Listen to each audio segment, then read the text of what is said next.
I'm a trial lawyer. I'm a University of Tennessee grad. I like to think of that as God's university. It's why the sun rises in the east and it's orange. You know, as my dad used to say, he said, boy, I want you to get that education so you get the money to hunt and do some of the things that you want to do. And so built a practice here in town. And after 33 years of it, getting a little bit of time to take some trips that I call trips of a lifetime, things that I wouldn't have ordinarily been able to do. And I've been blessed by meeting some really nice people and getting those opportunities. A lot of people dream of hunting in Alaska, which we're going to talk about today. Not everybody gets to do it, so it's cool. We're going to hear the stories today and kind of live through you on some of these adventures. I've got to bring this up before we get into the hunting stories. Go for it. Have you ever had a better dressed guest? I have not. I've heard he's won quite a few awards for his attire. I don't know about that, but put it to you this way.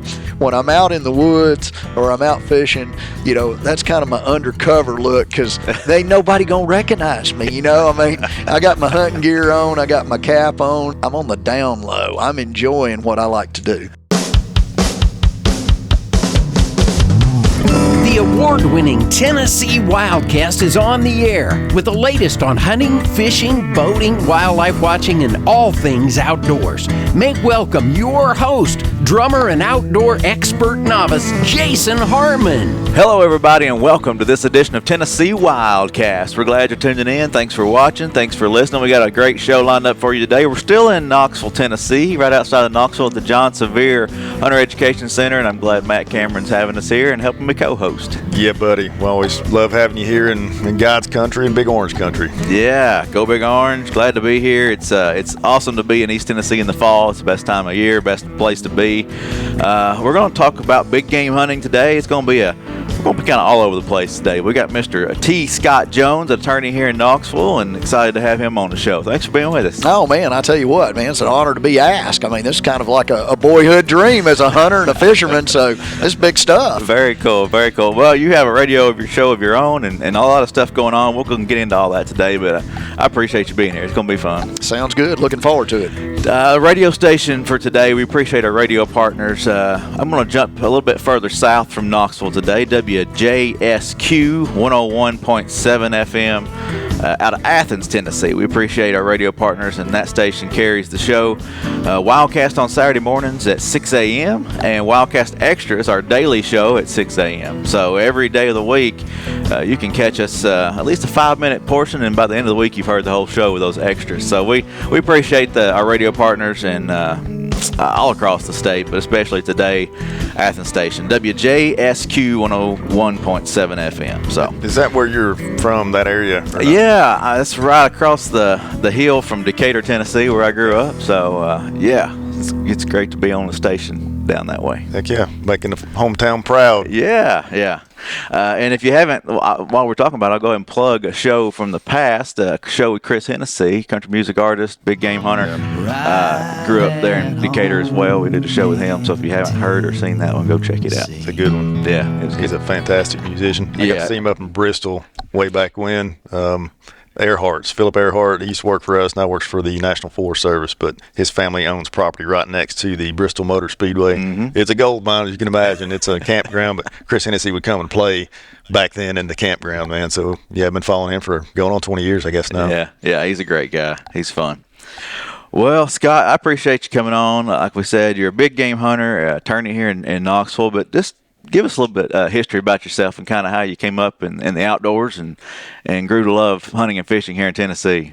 Well, you know, I've got sort of broad generation gaps in my family. My dad always grew up, you know, hunting and fishing and everything of that nature, and so believed in basically indoctrinating us early. So, you know, we started shooting early, you know, obviously familiarizing ourselves with firearms and fishing and everything of that nature. Grew up in Oak Ridge, and so fortuitously I was real close growing up to the Oak Ridge Sportsman Association. Okay. And so Daddy'd take me out there, and, you know, I guess I started with a BB gun at age 5. I had a .22 at age 7 and a shotgun at 10. And albeit I don't know how much success I was having, but I was having a lot of fun. And I think probably more than anything else, I was building that relationship with my father and a lot of respect for the outdoors and understanding that, you know, obviously nature gives to us, and we got to get back to nature by respecting nature.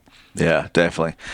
We say it a lot on the show, but our fathers, our grandfathers were a big influence on us. And in a lot of cases, uncles, and then in this day and age, a lot of moms and mothers and stuff are a big influence on getting us outdoors. But that's pretty cool. You have that with your dad. Well, when you get out there and you're enjoying that time, I mean, those are the memories. I mean, I have those distinct memories of just sort of snippets of times with my father and being out there. And I mean, I'll never forget. I mean, sitting out there on the lake down at Watts Bar eating Vienna sausages out of a can, eating saltines, and thinking, that's like a filet mignon to me. I was just glad to be there with my daddy.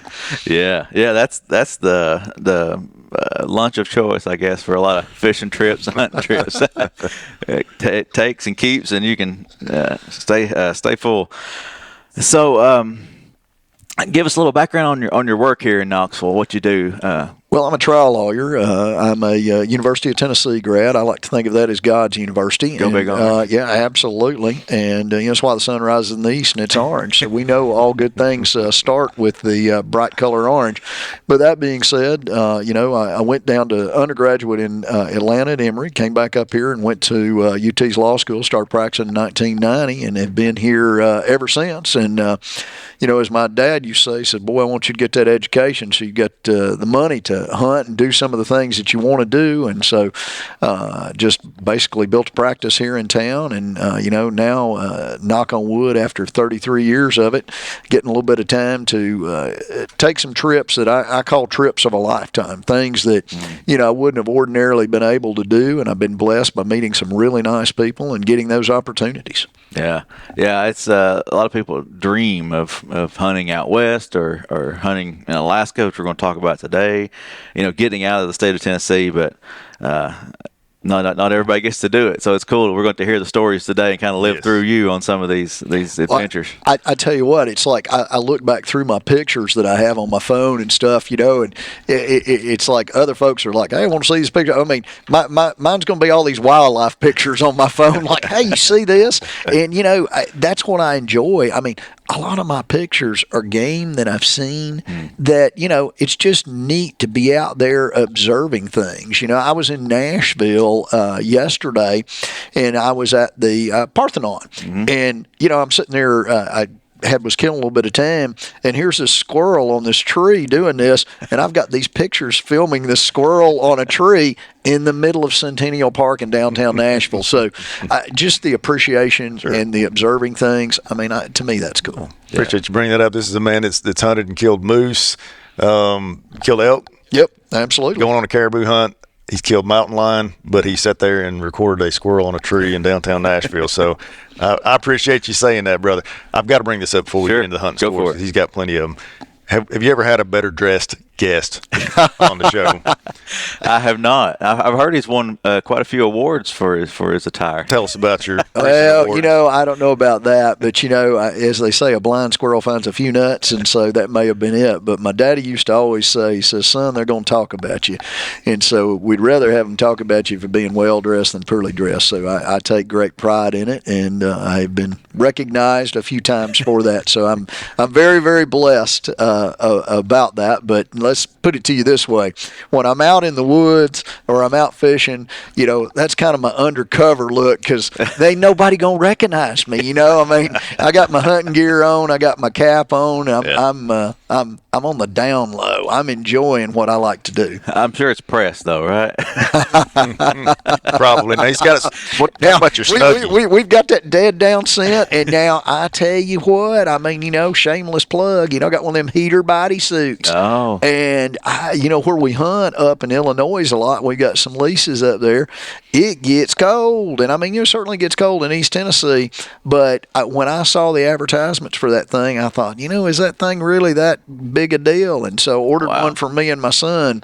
And I mean, I got the bigger. It's like a wigwam. I'm in there and I'm good and warm. I love that.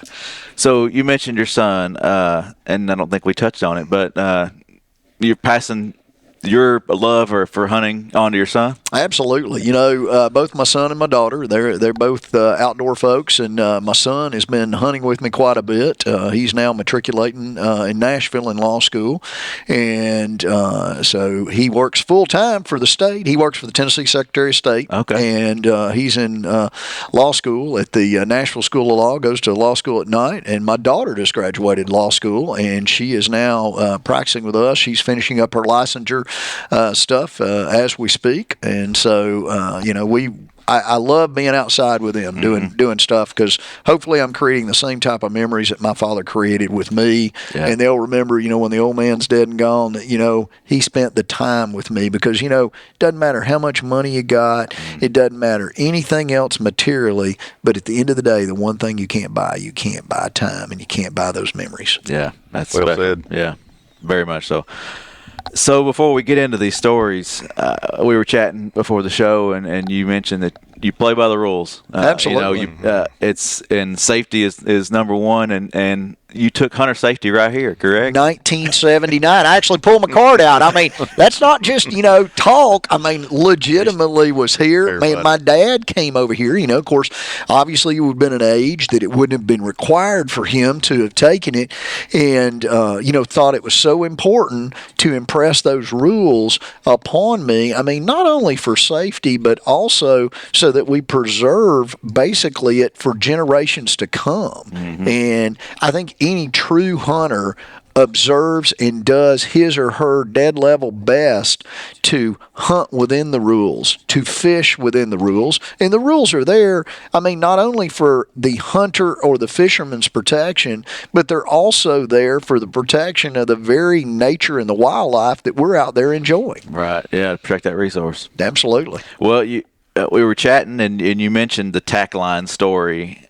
Playing by the rules, you can easily mess up, right? Well, can you share that story? Yeah, it's kind of embarrassing. I was hunting up there in Illinois, and we'll be looking on the, if you will, the onyx and everything else, and we'll be dropping, if you will, points. And so I'm up there with my guide. He's a friend of mine. He's like, Scott, you're going to be hunting in this area. I'm like, okay. You're going to pull your car next to this corn silo, and then you're going to walk in. It's about 1.5 miles in, and says when you get close to this fence line, there's going to be these tack lines. Well, of course, got my headlamp on. It's about 4 o'clock in the morning. I'm just following this tack line.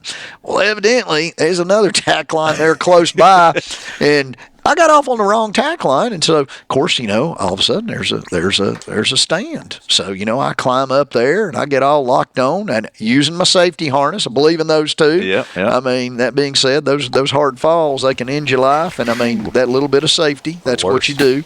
So I'm all strapped in. So I saw a lot of deer moving and everything, but just nothing that I was in a position where I was going to take or was of such a sufficient size that I felt like it'd be suitable. So I'm back at the lodge that night, actually, Jeremy's house, and I'm talking to him, and I'm like, yeah, I'm sitting there, and there's that stream there, and he says, Scott, there ain't a stream. I'm like, yeah, Jeremy, there's a stream. I was hunting it. I saw it. I know what a stream is. And he goes, oh, God. Says, he's on the neighbor's property. And I legitimately didn't know. I'd gone in with a headlamp, and, did I?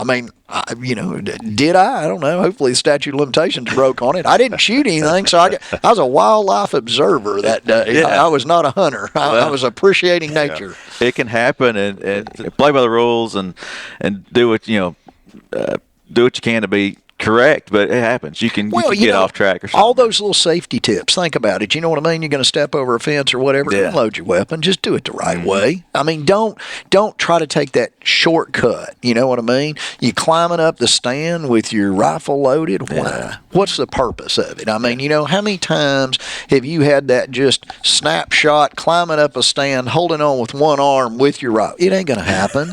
So just play by the rules. Yeah. Speaking of not playing by the rules, we got to bring up the Dutch Valley elk, because he's very passionate about this on a personal level. That really bothers me. I tell you what. I mean, seriously. I mean, a blind man could tell the difference between a whitetail and an elk. I mean, there is such a disparity in size. I mean, what's the purpose in doing that? And then beyond that, I mean, even having such a hard time understanding somebody making that kind of mistake, then to just leave it. I mean, what are you thinking? What are you thinking? That being said, I hope you folks get that individual. I hope you prosecute him to the full extent of the law, because that is ruining it for everyone else. Yeah, it sure does. This show, we may find them before this show airs. I don't know, but yeah, just if you hear a tip or know something about that, share it with us. We'd love to track that guy down for sure. Throw it out there real quick. On October 8th, but it was a Sunday, we received a call about a bull elk that had been shot with a crossbow bolt in the Dutch Valley area of what county would that be there? That's Campbell County. I don't know if it's Campbell. Anderson, excuse me. You're right. It is Anderson. Getting off track there. So anyway, left it laying there, and we're looking for information about that. It's up to $4,000 now, a reward from Rocky Mountain Elk Foundation, CORA, which is the Campbell Outdoor Recreation Association, NWTF chapter up there, and the Tennessee Wildlife Federation. So anyway, really good reward there. We want information, 1-800-831-1174. If you've got any information about that, pass it along. That bull was probably, they say, 17 years old. The locals have been watching this thing forever. Wow. Okay. Lived a pretty easy life, so they can live longer up there, eating, waddling out there in the field, getting fat and happy. And his antlers had started on the downhill because he was so old. He's past his prime, but just sad that thing had lived that long, and somebody just dusts him and leaves him laying. Wow. Yeah, I didn't know some of those facts. I appreciate you sharing that. Matt, which adventure do you want to cover first? Well, I've been thinking a lot about this. I want to keep Alaska to the end because it fascinates me. And there's a quote, I think it was a John Muir quote, that said, "It's better to see Alaska as an old man, because if you see it as a young one, you won't appreciate anything else, because it's beyond, from what I understand, anything else that is on the face of the planet." You've been there on a cruise, but man, that's hunted there. So let's keep Alaska. Okay. We'll finish with it. My man here's hunted mountain lion, and is it Nevada or Nevada? Well, I don't know. I say Nevada, but you know what I mean. It was quite a hunt. I mean, it was an adventure in and of itself. As I indicated, the guide that I decided to use, and if you're unfamiliar with territory, I mean, the reality of it is, get you somebody or help orient yourself so that you know what you're doing. And he was a national, works for the federal government, wildlife tracker out of Utah, and we hunted with him in Nevada, and he would utilize his time off, and we hunted utilizing dogs, and we were fortuitous in that we had gotten a dusting of snow. There was snow on the ground, but we got fresh snow, and you really got to have the fresh snow to spot the tracks, to even have an idea where to turn the dogs out as far as for them to pick up the scent. And when you're sitting there hunting with hounds, I mean, you better be physically in shape, because those dogs are going to go. They're GPS tracked, and you've got that tracker. And we also were fortunate. We had snow machines, I learned, out there in the West, they call them snow machines. We call them snowmobiles. We go snowmobiling, but call them snow machines. And, it is a adventure of a lifetime. You're eating energy bars. You're going. And you're watching those points. And so that being said, when you see sort of the convergence of the GPS, you realize that you've got the cat treed. And so, we've got the snow machines. We get on and we go as far as we can. And then we still realize that we're like, 2.5, 3 miles from the tree, and that's as far as the snow machines can go, because they're not going to be, and these are not on trails. I mean, you're riding cross country on these things, and they're bouncing and swaying, and albeit he was highly skilled at it, my skill level was somewhat below his, but we got there, went up there, and it was something I'm glad I did. It was very, very physically demanding. As we're coming up, we've all heard of buck fever, right? You see that just beautiful deer, and you're no longer squeezing the trigger, you're jerking, and your heart's going ba-boom, ba-boom, ba-boom, and you're all excited. Well, the same thing's happening. You got this cat in a tree, and you're looking at it, and you're just like, and then you trying to go back in your mind, at least I do, is like, think about everything that I need to do to steady my nerves, to make sure that I don't want to blow my opportunity, because that's really all you can ask in hunting is an opportunity. Yep. Mm-hmm. And, I'm there and the cat's there.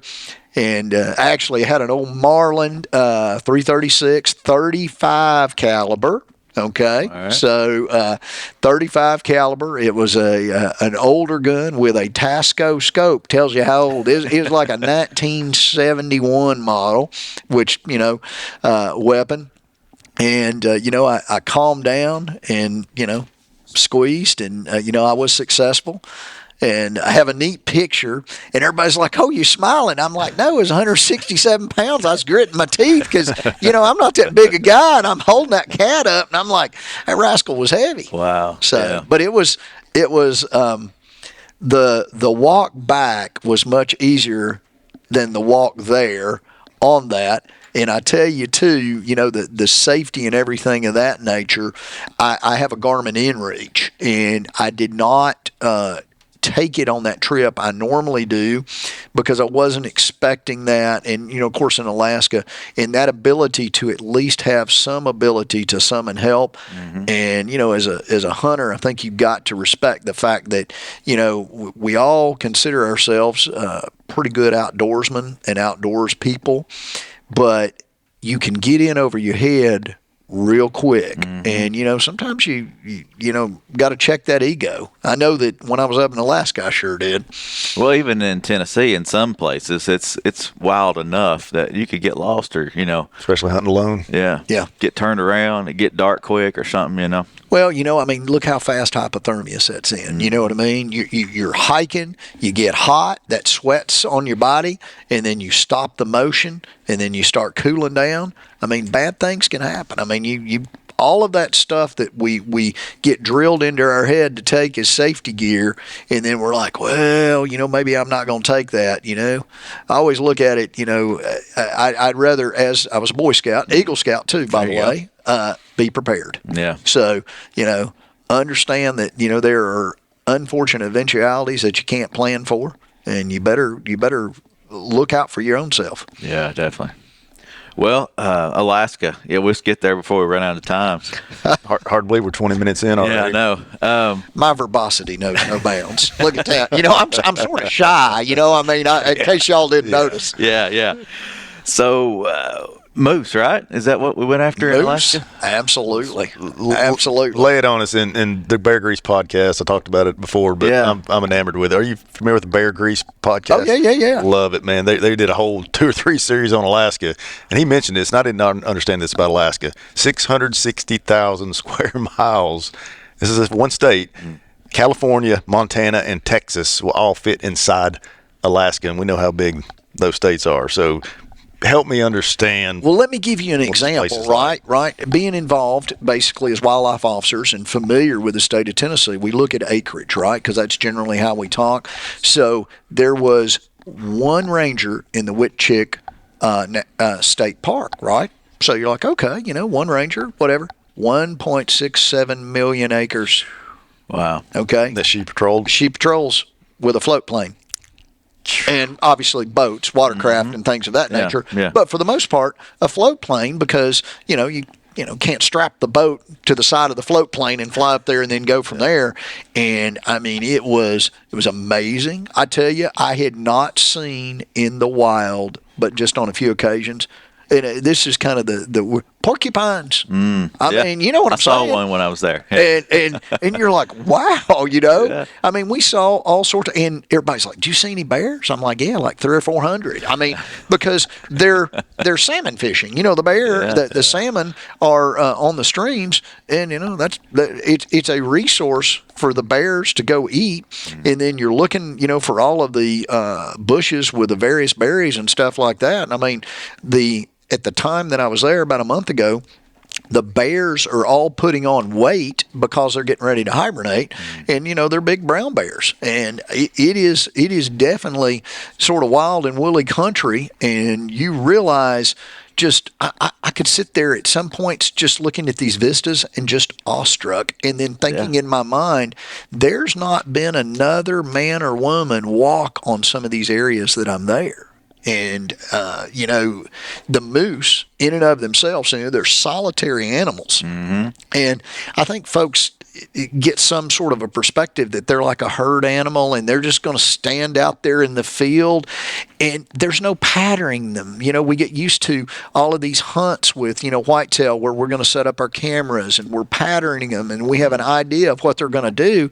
You can't pattern 1.7 million acres. It just, it ain't going to happen. That's a lot of cameras. And so you're looking, and I've never seen an animal that large move that silently, because the ground cover, so to speak, is a bog in a lot of the areas up there in Alaska, and it's like walking on a wet sponge. So you're in waders, by that like trout fishing waders, with your wader boots, and the non-porous rubber soled, so that you do not take, with the felt waders, if you will, microorganisms from one water source to another. So that being said, just big fan of those as opposed definitely. To, contamination.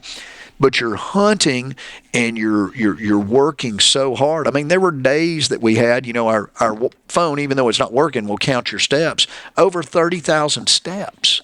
And, go hike 14 or 15 miles up and down knolls and through bogs in waders. It will definitely get your attention. At the end of the day, there is no, we're going to sit around the campfire and talk. You're going to sleep. Yeah, you're just like collapse. Yeah. It is an exhaustion. You pursued this moose 8 days, 8 full days, correct? 8 full days. Tell us how you keep your mind set. I tell you, it's so different than like whitetail hunting, at least the whitetail hunting that I've done, in that, at the end of the day, when you're cold and you're wet and you're clammy and it's been a long day and you've been sitting for 12 or 14 hours, you go in, you can get a hot shower, you can change your clothes. Well, when you're out there camping in Alaska, there ain't no hot shower. There's no changing the clothes. You better have the right gear, because you're going to be wet, not only from sweat, but it's raining. And even with the best rain gear, and I had really good stuff, it doesn't matter in that it's just coming down in sheets. And there's no rhyme or reason. And there were times where I literally was questioning my own sanity. I had spent a sizable amount of money getting out there. I'd bought my tags and everything, and then I had obviously a guide fee. And I was like, I cannot believe that I've spent this kind of money, because it's only a 10-day season. And, there's a significant likelihood that I'm going to come back empty-handed. And not that I had resolved myself, because you never give up, ask Doug Flutie, you know what I mean? Mm-hmm. You got to go for it. And so I kept hunting and hunting and hunting, and there it was. And out of the corner of my eye, came back the wrong direction, and, wow. Good Lord took care of fast, me. Right? It did. Wow. As they say, the blind squirrel found a few nuts. Dropped him with a Bergara rifle, correct? Bergara 300 PRC, Burris 4x20. And, I do like to say, one shot, DRT, dead right there. Yeah. Just, shot placement. Wow. I feel like we're just really getting into it, and here we are having to quit, man. I know. This has been fun. Just to be able to live through you on some of these hunts and these stories. An honor to be asked. I really am. It's kind of a boyhood dream, you know what I mean? So tell us about your show in like 30 seconds. Well, how can they find your show? We are on WJBZ, and so we are there on 96.3, and it is the Weekly Law Roundup. It is on every Tuesday night from 6 to 7. Okay. You can stream it. You can pull it up, and we have various folks. We've had folks from the TWRA. Matt's been on the show talking about, hunting and fishing laws and things of that nature, changes in the same. Yeah. And so just try to provide a good public resource and a ability to educate the public, very similar to what you guys are doing, which is fantastic. Yeah. Well, thank you. Go check his show out. This has been fun. Looking forward to maybe doing it again sometime. Absolutely. Thank you. If you need a good lawyer in Knoxville, this is your guy. All right. And the best dressed one too, right? Facts. All right. Well, this is Tennessee Wildcast. Thanks for tuning in. Thanks for watching, and we'll see you next time. Thanks for tuning in. Stay connected with TWRA by visiting our website at tnwildlife.org. And follow us on Facebook, Twitter, and Instagram. Hey, it's all about Tennessee wildlife. It's what we do. Tennessee Wildcast will be on the air again next week. We'll see you then.